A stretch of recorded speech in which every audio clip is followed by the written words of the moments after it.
보고 싶었습니다.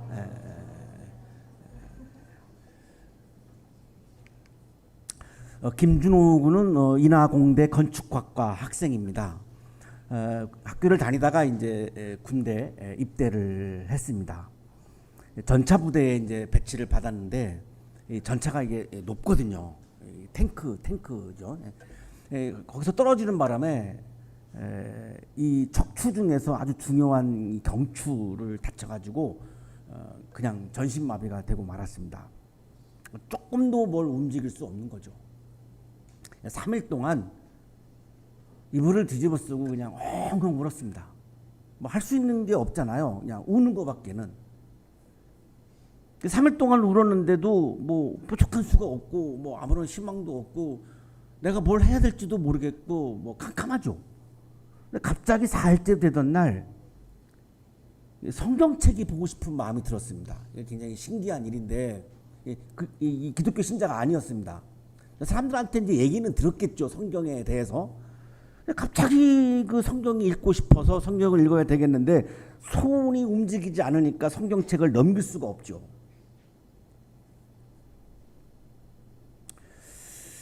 이때 포기할 수 있는데 이 김준호 군이 여기서 포기를 하지 않아요. 요 대목이 굉장히 중요한 대목인 것 같아요. 김준호 군의 인생에 있어서는. 그래서 손을 못 움직이니까 이 입에다가 나무젓가락을 물어요. 나무젓가락을 물어가지고 이 젓가락으로 이렇게 성경책을 넘기는 거죠. 이게 성경책이 얇아가지고 우리가 손으로 넘겨도 막 침 안 바르면 한 페이지 넘기기 힘들잖아요. 나무젓가락으로 이게 넘기려니까 얼마나 어렵겠어요. 그러니까 막 이게 터져가지고 막 피가 나오는 거죠. 그러니까 김준호 군의 성경책은 다 이렇게 막 핏빛으로 물들어도 있습니다. 이거를 창세기부터 계시록까지 다 읽었어요. 나무젓가락으로 이렇게 넘기면서. 우리는 뭐 손으로 넘길 수 있어도 안 읽잖아요. 지금 웃는 분들은 다 찔리시는 분들이죠. 다 읽고 나서 참 머리가 좋은 것 같아요, 이분이. 이 성경 신구약의 한마디 결론을 딱 한마디로 딱 결론을 내려요. 내가 읽어보니까, 성경책을 읽어보니까 신구약 전체가 나한테 하는 메시지는 어떠한 상황에서도 신앙을 가지면 어떠한 상황에서도 감사할 수 있는 거구나. 이게 김준호 군이 내린 결론이에요. 성경을 다 읽고 나서. 그러면 내가 아무것도 할 수 없고 움직일 수도 없는데 내가 여기서 포기하거나 절망하거나 내가 뭐 원망하거나 뭐 불평하는 것은 나에게 아무런 도움이 되지 않겠구나. 그러면 내가 이런 상황에서도 감사를 하라는 거네, 성경은. 그래서 이 마음에 있는 절망의 마음, 이런 막 원망의 마음, 불평의 마음을 감사의 마음으로 바꾸기 위해서 엄청나게 노력을 해요. 자기 스스로 막 자기에게 막 메시지를 던지는 거죠. 이 감사의 마음을 채우니까 막 삶에 의욕이 생기는 거예요. 전신마비인데도 내가 뭐라도 해야 되겠다. 그게 내 욕망을 채우는 게 아니라 내가 다른 사람들을 위해서 뭔가 기여할 수 있는 내가 뭔가라도 내가 일을 해야 되겠구나. 그래서 나무젓가락을 빼고 여기다가 붓을 물어요. 붓을 물고 그 붓으로 그림을 그리고 글씨를 쓰기 시작합니다. 지금 사진에 보시는 게 지금 붓으로 이렇게 서예하고 동양화 이렇게 한국화 그리는 장면인데 붓으로 물고서 이제 글씨를 쓰고 그림을 그립니다. 그러니까 뭐 입술이 터지죠. 그러니까 막 피가 나오니까 그 한지인가요? 그 종이에 막 핏빛이 막 물들어 있죠. 또 연습하고 하는 거 이게 처음부터 뭐 될 리가 없지요. 근데 계속해서 그냥 연습하는 겁니다. 훈련하는 겁니다. 여러분 전공 과목에 대해서 여러분 끊임없이 지금 훈련하는 거잖아요. 훈련하는 거죠. 여기 우리 음대 학생들도 훈련하는 거고 우리 이현우님은 4년 동안 바이올린 하나만 그냥 오로지 그 하나만 딴 건 아무것도 할 줄 모르잖아요. 그거 외에는. 왜냐면 그것만 훈련 받았거든요. 우리가 바이올린 연주 들으면 야 저분은 뭐 다 잘할 거라고 생각하지만 아니에요. 그냥 바이올린 하나만 잘하는 거지. 뭐 드럼을 칠 거예요. 뭐 해금을 하겠어요. 뭐 가야금을 하겠어요. 바이올린밖에는 못해요. 그러니까 자꾸 이게 훈련을 하니까 성장을 하잖아요. 그래가지고 40점을 딱 뽑아요. 자기가 보기에 야 이건 참 잘 좋은 작품이 됐구나. 40점을 뽑아가지고 1981년에 세종문화회관에서 전시회를 엽니다. 많은 사람들이 여기 와가지고 박수를 쳐주고 격려해주고 응원해주고 이분의 이런 그 노력에 대해서 감동받고 또 많이 울기도 하고 이제 그랬었습니다. 이 김준호 군이 이 전시회장에서 이렇게 이제 다가와를 하면서 이제 이렇게 고백을 합니다. 찾아온 사람들에게. 그대로 인용을 하겠습니다. 하나님께서 내게 베푸신 은혜를 생각할 때마다 감사하지 않을 수 없습니다. 첫째는 내가 전신마비 환자가 되었기 때문에 주님을 영접하고 믿게 된 것이 무엇보다 감사합니다. 그러니까 전신마비가 된 것을 감사한 거죠. 이게 기독교에서 말하는 감사예요. 그러니까 일반인들은, 자연인들은 좋은 조건과 좋은 환경이 주어지면 감사하는 거고, 나쁜 환경이나 나쁜 조언이 주어지면 불평하는 거잖아요. 이건 자연인이 하는 거예요. 자연인이. 우리 모두가 다 그렇게 하는 거죠. 자, 근데 신앙인은, 영성을 소유한 사람은 다른 거죠. 다른 건데 뭐가 다르냐면, 기독교에서 말하는 감사는 주어진 좋은 환경과 좋은 조건에서 하는 감사가 아니고, 전신마비가 된 상황에서도 감사하는 게 기독교에서 말하는 감사의 영성이에요. 굉장히 다른 거죠. 전신마비가 된 상황에서 불평하는 거는 그냥 자연인의 모습이에요. 예수 안 믿는 사람도 다 똑같이 하는 거예요. 그리고 뭐 복권 당첨되면 다 감사하죠. 감사하지 않을 사람이 누가 있겠어요. 좋은 조건이 앞에 오면서 감사한 건 다예요. 신앙 없어도 다예요. 둘째는 군대에서 다쳤기 때문에 치료비를 해결할 수 있게 된 것을 하나님께 감사합니다. 군대에서 다치는 바람에 병원비가 하나도 안 들은 거죠. 다 이거 나라에서 치료해 준 거죠. 그래서 군대에서 다친 거를 감사합니다. 셋째는 원호병원에 입원하는 중에 지금의 아내를 만나게 된 것을 감사합니다. 아내는 그때 병원의 실습생이었습니다. 우리 정상인 우리도 이 좋은 이성 친구 만나가지고 결혼하는 게 어렵잖아요. 왜 안 어려운 것처럼 그렇게 표정을 지으시나요? 내가 다 아는데. 여러분 연애 못하고 있잖아요. 어려워요. 이게 쉽지 않죠. 이거 내가 좋아하면 그쪽에서 반응이 없고 그쪽에서 좋아하면 내가 싫고 참 가끔 빗나가잖아요. 같이 좋아해야 되는데 이게 쉽지 않아요. 그러니까 뭐 요즘에는 뭐 결혼 연령이 30대 훌쩍 넘어가잖아요. 이게 어렵거든요. 지금 만면에 미소를 짓는 이 애인을 두고 있는 분도 지금 몇 분 보이시는데, 게다가 이분은 전신마비예요. 그러니 이게 결혼이 쉽겠습니까? 어렵죠. 근데 이 병원에 실습생으로 왔던 이제 간호학과 학생이겠죠. 이제 실습 나왔다가 김준호 군하고 이제 이게 이 화살이 꽂힌 거예요.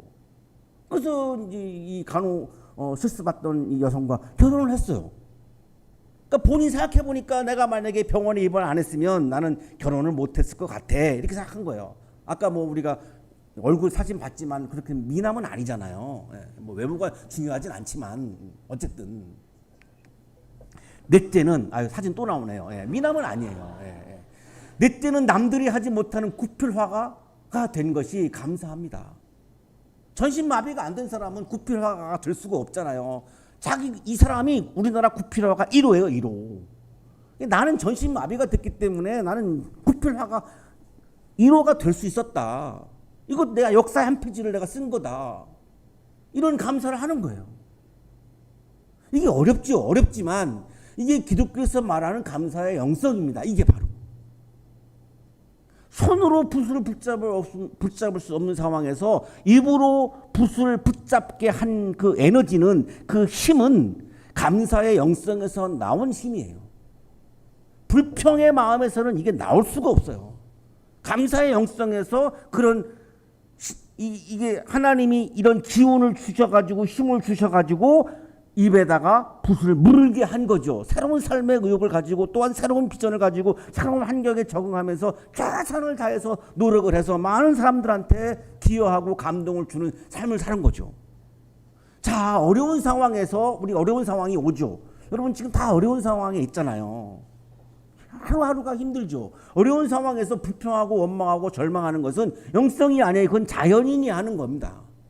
그걸 하는 거를 뭐라고 하지 않아요. 저는 하는 게 아니에요. 자연인은 다 그렇게 하는 거니까. 자, 그런데 영성은 어렵고 힘든 상황에서 하나님을 신뢰하고 사랑하면서 감사를 드리는 게 영성입니다. 왜냐하면 어렵고 힘든 상황을 내가 마주하고 있지만 하나님이 어떤 큰 일을 하실지 내가 알 수가 없어요. 그때 필요한 게 뭐냐면 하나님에 대한 신뢰예요. 신뢰. 내가 하나님을 신뢰하면 하나님이 하시는 큰 일을 내가 내다보면서 바라보면서 내가 감사할 수 있다는 거죠. 그 감사의 영성은 나의 삶의 국면을 완전히 바꿔놓는다는 거예요. 오늘 본문이 예수님이 하나님께 어려운 상황에서 감사드리는 예수님의 영성을 보여주는 본문입니다. 저녁 때가 되었어요. 모인 사람들은 5천 명이에요. 저녁 때가 되었으니까 밥을 먹어야죠. 근데 5천 명을 어떻게 먹여요? 먹을 수가 없잖아요. 그러니까 제자들이 아주 이성적이고 합리적인 생각을 합니다. 각자 식당에 가서 밥을 먹고 오게 하시죠, 선생님. 그리고 또 선생님이 또 강의하시면 되지 않습니까? 굉장히 합리적인 생각이에요. 그죠? 굉장히 이성적인 거고요. 그리고 해결할 수 있어요. 이렇게 하면 5천 명의 식사를 안 준비도 되거든요. 할 수도 없고. 그러니까 이거를 들은 예수님이 아니 그들한테 사람들 다 먹을 걸 줘 이렇게 말씀합니다. 먹을 걸 줘. 이게 무슨 차이일까요? 예수님의 마음, 사람을 바라보는 마음은 먹을 것을 주고 싶으신 거죠. 그러니까 먹을 걸 주라고 하는 거잖아요. 제자들의 사람을 대하는 마음은 아주 그냥 합리적인 마음이에요. 그냥 아주 이성적인 마음에 각자 먹으면 돼 이런 거죠. 예수님의 마음은 그게 아니에요. 사람을 향한 연민의 마음이 있는 거예요. 먹을 거를 주고 싶은 거예요. 먹을 거를. 집풀이 끝나면 우리 교수님들이 여러분에게 먹을 거를 주시잖아요. 왜 그럴까요? 그런다고 해서 무슨 점수가 올라가는 것도 아니고 그런다고 해서 총장이 되는 것도 아니고 이게 연민의 마음이에요. 그냥 먹을 거를 주고 싶은 거예요. 왜? 이뻐서, 좋아서. 그거 왜 없잖아요. 딴 게 뭐가 있겠어요? 아무것도 없어요. 총장님한테 표창장을 받는 것도 아니고 예수님의 마음은 먹을 거를 주고 싶으신 연민의 마음이에요. 이게 예수님께서 보여주신 영성이에요. 사람을 향해서 내가 먹을 거를 주고 싶고 긍휼히 여기고 내가 환대하고 따뜻한 마음을 품고 사랑하는 마음을 품고 이런 연민의 마음이 영성입니다. 이걸 예수님이 지금 보여주고 있죠. 제자들이 이제 얘기하죠. 우리 빵 5개하고 물고기 2마리밖에 없는데요. 이게 그 당시에 일상의 식사의 1인분이에요. 빵 5개, 물고기 2마리. 아마 빵이 사이즈가 작은 거였던 것 같아요. 큰 빵이면 이게 말도 안 되잖아요. 빵 5개를 어떻게 먹어요? 우리 하나만 먹어도 배부른데. 그러니까 사이즈가 굉장히 작은 거였던 것 같아요. 가지고 와. 그러니까 이제 제자들이 주니까, 자, 예수님이 이제 19절이 이제 클라이막스예요. 사람들을 풀밖에 앉게 하시고서 빵 5개 물고기를 들고 하늘을 우러러 보십니다.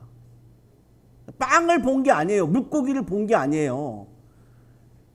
결핍의 상황, 어려운 상황, 부족한 상황, 절망적인 상황을 본 게 아니고 하늘을 우러러 보십니다. 이게 뭐죠? 하나님을 바라본 거예요. 영성은 뭐죠? 어려운 나의 상황에 내가 매몰되는 게 아니고 어려운 상황이 왔을 때 그걸 현실을 직시해야 됩니다. 그걸 외면하는 건 또 말이 안 되죠. 그걸 직시하지만 그러나 거기에 매몰되지 않고 눈을 들어서 하나님을 바라보는 겁니다. 예수님이 지금 우리에게 이거 보여주시는 예수님의 영성이죠. 하늘을 우러러 하나님을 바라봅니다. 어려움이 다가왔을 때 하나님을 바라보라는 거예요. 그 하나님을 바라보는 게 영성이라는 거예요. 그리고 그 다음 뭐합니까? 축복 기도를 드리죠. 요 축복 기도가 이제 굉장히 중요한 이 규절이에요. 이 축복 기도가 우리가 오해하면 우리가 이제 식사를 놓고서 이렇게 이 목회자들이 이렇게 축복 기도하는 그런 축복 기도를 우리가 생각할 수 있는데 그렇지가 않아요. 여기 이 축복 기도를 드리다라고 하는 것에 그리스 원어 성서를 보면 유로게오 이렇게 나와 있어요. 유로게오를 그냥 번역하면 감사하다입니다. 감사하다. 그러니까 예수님은 감사를 드린 거예요. 누구에게? 하늘을 보고 하나님을 바라보면서 하나님께 감사를 드린 거예요. NIV 영어 성경에도 He gave thanks 이렇게 돼 있어요. 그러니까 이걸 우리가 축복기도라고 번역을 해서 이게 뭐 음식을 놓고 축복했다 이렇게 오해할 수 있는데 하나님을 바라보면서 감사의 기도를 드렸어요. 언제? 어려운 상황에서. 자, 예수님은 우리들에게 사람을 향해서는 연민의 마음을 품는 것, 하나님을 바라보면서는 감사의 마음을 품는 것이 영성이다라고 보여주고 계시는 거예요. 이게 기독교의 진정한 영성이라는 거예요. 신학 주석가 김영경 고수가 이거를 제가 지금 말씀드린 내용을 확인해 줍니다. 축사하다 유로게오는 하나님께 감사의 기도를 드린다는 뜻이지 음식에 축복했다는 뜻은 아니다. 유대인들의 관습에 따르면 가장이 음식을 두고 하나님께 감사를 드리곤 했다. 감사를 한 겁니다. 감사. 아니 어려운 상황에서 어떻게 감사합니까? 이때 여러분이 쓰시는 감사는 자연인이 하는 감사를 말하는 거고요. 성서에서 말하는 감사는, 기독교에서 말하는 감사는 이렇게 어려운 상황에서도 하나님을 바라보면서 감사하는 게 성서에 나와 있는 감사의 용어예요. 달라요. 우리가 자연인이 사용하는 감사의 의미와 성서가 말씀하시는 감사의 의미는 완전히 달라요. 어떠한 상황에서도 김준호 군이 고백했지만 어떠한 상황에서도 감사를 드리는 것, 하나님께는 그냥 하나님을 신뢰하면서 내가 감사를 드리는 것, 이것이 기독교에서 말하는 감사의 영성이에요. 그래서 나눠줘요. 감사의 기도를 드리고 나눠줘요. 나눠줬더니 어떤 일이 벌어졌느냐? 5천 명이 다 배불리 먹어요. 풍성해져요. 기쁨이 넘쳐요. 축제가 넘쳐요. 이 감사의 영성은 축제를 만들어내고 기쁨을 만들어내고 우리가 도저히 이성으로 생각도 하지도 못했던 놀라운 하나님의 일들을 일으킨다라고 하는 걸 우리에게 보여주고 있는 거죠. 그러나 불평과 원망과 절망의 마음은 이런 상황을 만들어낼 에너지가 그 안에 아무것도 없어요.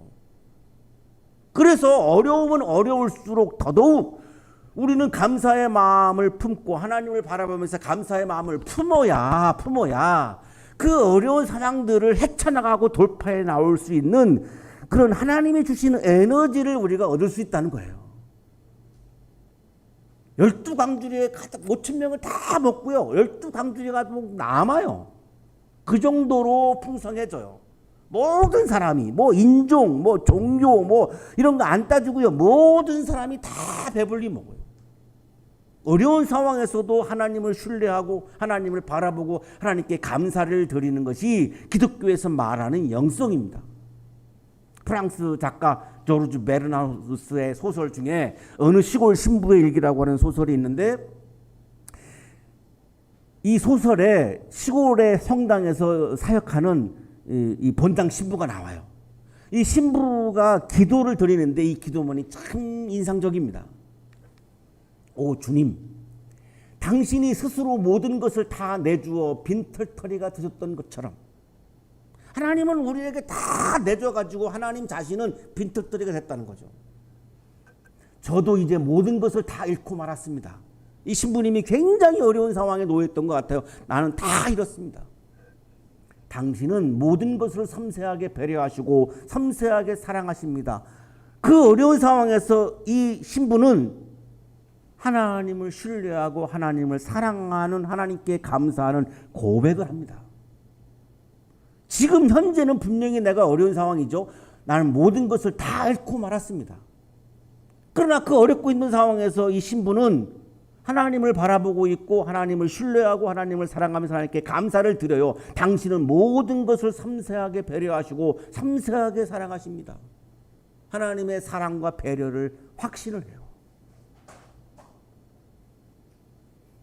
이 시골 신부, 본당 신부가 보여주고 있는 이 모습이 바로 기독교에서 말하는 예수님이 우리에게 보여주신 감사의 영성입니다. 영성은 사람을 차가운 마음으로 정죄하지 않고 연민의 마음으로 사랑하는 것이 영성입니다. 영성은 어려운 상황에서 불평과 원망을 하지 않고 하나님을 바라보면서 감사를 드리는 겁니다. 여러분 지금 마음속에 불평과 원망이 많을 거예요. 왜냐면 어렵거든요. 하루하루 어렵거든요. 특히 차별받을 때 힘들죠. 저도 오늘 아침에 차별을 받은 사건이 있었는데 차별을 받을 때 힘들죠. 막 불평이 나오고 원망이 나오죠. 그때 내가 노력을 해야 돼요. 그냥 저절로 되지 않아요. 내가 이거를 감사의 마음으로 내 마음을 바꾸는 거를 여러분이 노력을 해야지 이게 저절로 되지 않습니다. 신앙이란 감사를 드리는 거구나. 자꾸 이거를 내가 되뇌이면서 내 마음을 자꾸만 감사의 마음으로 바꾸십시오. 그래야 이 어려운 상황을 내가 헤쳐나가고 돌파해 나오는 에너지가 거기서 생겨요. 감사의 영성은 어려움을 이기는 힘입니다. 고난을 이기는 힘이고 절망을 이기는 힘이고 축제를 일으키는 힘이에요. 여러분의 얼굴이 우울하지 않고 슬프지 않고 여러분의 얼굴이 기쁘고 축제가 넘치고 그래야 저를 포함한 우리 교수님들은 아마 행복할 거예요. 여러분 한 사람 한 사람 힘든 상황은 다 알죠. 그러나 여러분이 표정이 그럼에도 불구하고 최선을 다해서 그거를 감사와 축제로 바꿀 때 참 예뻐 보이고 그런 거죠. 채플의 자리는 이러한 연민의 영성과 감사의 영성을 키우는 자리예요. 제가 남성으로서 어떤 여성이 매력 있는 줄 알아요? 제가 남성으로서 고백합니다. 어떤 여성이 매력 있는 줄 알아요? 표정이 밝은 사람.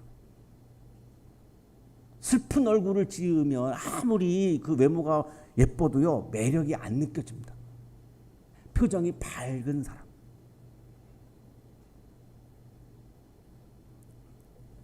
제 아내가 표정이 밝은 여성이었어요. 지나칠 정도로. 거의 남성과 같을 정도로. 거기에 내가 끌렸어요. 거기에. 예쁘진 않아요. 아 이거 참 녹화 내는구나. 근데 그게 예쁜 거예요. 표정이 밝고 에너지가 넘치고 늘 뭔가가 적극적으로 하려고 하고 의욕이 넘치고 그 모습이 너무 예쁜 거예요. 그게 6개월 동안 난 예쁜 마음이 하나도 없다가 6개월 이후에 이 여성을 보고 6개월 이후에 그런 모습을 보면서 예쁘게 보여지기 시작한 거예요. 첫눈에 반한 게 아니에요.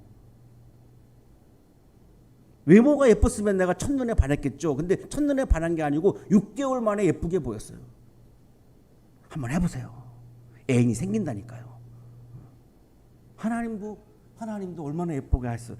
하나님께 감사를 드리는 사람을 예뻐하지 하나님께 불평하는 사람을 예뻐하겠습니까? 치플의 자리에서 여러분의 연민의 영성, 감사의 영성을 잘 키우셔서 연민의 영성 그리고 감사의 영성, 하나님 나라의 기쁨이 충만한 여러분의 삶이 되시기를 간절히 축원합니다. 하나님, 하루하루 참 어렵고 힘든 삶을 살아가고 있습니다. 앞이 보이지 않을 때도 많고 캄캄할 때도 많고 내가 아무것도 할 수 없을 때도 있습니다. 이렇게 해보아도 안 되고 저렇게 해보아도 안 되어서 주저앉을 때도 많습니다. 포기할 때도 있습니다. 절망할 때도 있습니다. 그때 우리의 마음에는 불평과 원망이 가득가득 채워집니다. 그 불평과 원망의 마음은 나의 삶을 전혀 전환시키지 못합니다. 하나님 이 채플의 자리에 나와 주님이 주시는 말씀을 통하여 연민의 영성과 감사의 영성을 우리 마음에 가득가득 채우게 해 주셔서 감사의 영성으로 이 절망의 사건들을, 절망의 순간들을, 절망의 삶의 정황들을 돌파해가는 청년으로, 멋진 청년으로 살게 해 주옵소서. 예수 그리스도의 이름으로 기도하옵나이다. 아멘.